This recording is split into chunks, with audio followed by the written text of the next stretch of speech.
बाबा की हुंकार और रावण का पलटवार। सबसे पहले एक बाबा से आपको मिलवाऊं जिनको दुनिया बाबा के नाम से जानती है। योगी आदित्यनाथ आज बिहार के रैया में थे, प्रचार कर रहे थे और आई लव यू योगी के नारे लग रहे थे। अब दूसरे बाबा की बात, जो बाबा हिंदू राष्ट्र के लिए सड़कों पर है, धीरेन्द्र शास्त्री को देख रहे हैं। रात का वक्त है और हजारों की भीड़ उनके साथ चल रही है हिंदू राष्ट्र के लिए पदयात्रा। एक तरफ बाबा बागेश्वर पदयात्रा कर रहे हैं, हिंदुओं को जोड़ने के लिए मुस्लिम भी बाबा बागेश्वर की पदयात्रा में शामिल हो रहे हैं। दूसरी तरफ बाबा बागेश्वर अपनी यात्रा में शपथ दिला रहे हैं और उनकी यात्रा में बुलडोजर नजर आ रहे हैं।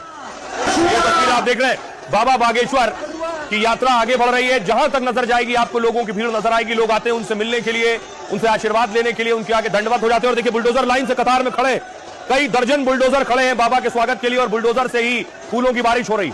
बाबा बागेश्वर की यात्रा में शामिल होने आज पहुंचे अनिरुद्धाचार्य और शपथ भी दिलाई। दूसरी तरफ बाबा बागेश्वर का विरोध शुरू हो गया है। भीम आर्मी सड़कों पर उतरी है और बाबा बागेश्वर का पुतला जलाया है उनकी पदयात्रा के खिलाफ। देखिए बाबा बागेश्वर के विरोध में बड़ी भीड़ जुटी थी भीम आर्मी की। सड़कों पर उतरी पुलिस ने वाटर कैनन का इस्तेमाल किया, लोगों को खदेड़ा।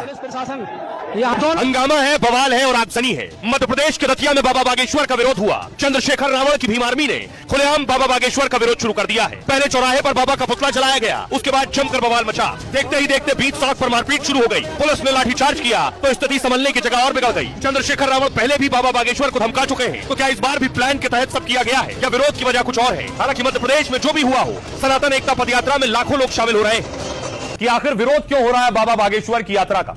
बाबा बागेश्वर दिल्ली से वृंदावन तक यात्रा निकाल रहे हैं, लेकिन मध्य प्रदेश के दतिया में धीरेन्द्र शास्त्री का विरोध हुआ क्योंकि बाबा बागेश्वर जातिवाद से ऊपर उठने की बात कर रहे हैं। भीम आर्मी इसे अपने विरोध के तौर पर देखता है। इसी वजह से भीम आर्मी ने विरोध मार्च निकाला और चौराहे पर बाबा बागेश्वर का पुतला जलाया। हिंदू संगठन लगातार हिंदुत्व के पक्ष में खड़े हैं, सनातन एकता यात्रा का समर्थन कर रहे हैं। ऐसे में बाबा का पुतला जलाने के बाद हिंदू संगठन भड़क गए और फिर दोनों पक्षों में झड़प हुई और पथराव भी हुआ।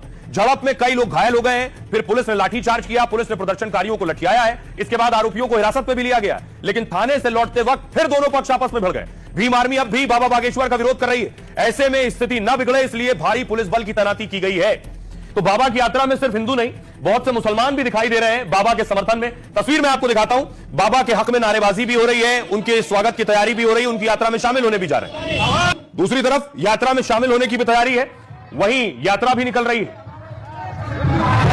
अब देखिए जरा, बाबा बागेश्वर की सनातन एकता यात्रा में सिर्फ हिंदू ही नहीं है, भारी संख्या में मुसलमान भी शामिल हो रहे हैं। कुछ लोग दिल्ली से ही बाबा के साथ पदयात्रा में शामिल हैं। 500 से ज्यादा मुसलमान शुरू से इस यात्रा से जुड़ गए। वहीं कुछ लोग उत्तर प्रदेश के अलग अलग हिस्सों से भी जुड़ रहे हैं। आज मुजफ्फरनगर से कई मुसलमान रवाना हुए और बाबा बागेश्वर की यात्रा में शामिल होने के लिए निकले।